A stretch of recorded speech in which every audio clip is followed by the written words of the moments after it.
আমি আপনাদেরকে আজকে চমৎকার একটা কথা বলে দিব আলোচনায়। মাত্র 2 রাকাত নামাজ। কয় রাকাত? আমরা এখানে যারা আছি, আমরা চাই না পৃথিবীতে টাকার মালিক হতে, পয়সার মালিক হতে চান না, বাড়িঘরের মালিক হতে চান না। খুব সম্মানের সাথে ইজ্জতের সাথে থাকবেন, অসুস্থ মুক্ত থাকবেন চান না, আল্লাহর কাছ থেকে কিছু আদায় করতে চান না। পৃথিবীর সবাই যদি আপনার দুশ্মন হয়ে যায়, পুরা এলাকা পুরা দুনিয়া যদি আপনার বিরুদ্ধে কোর্টে মামলা করে, আপনি জিতবেন, কেউ আপনার ক্ষতি করতে পারবে না, আপনারা চান না।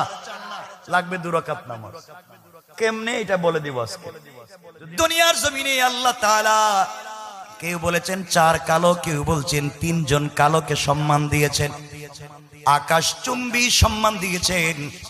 এর মধ্যে একজন কালোর নাম হাকিম লোকমান।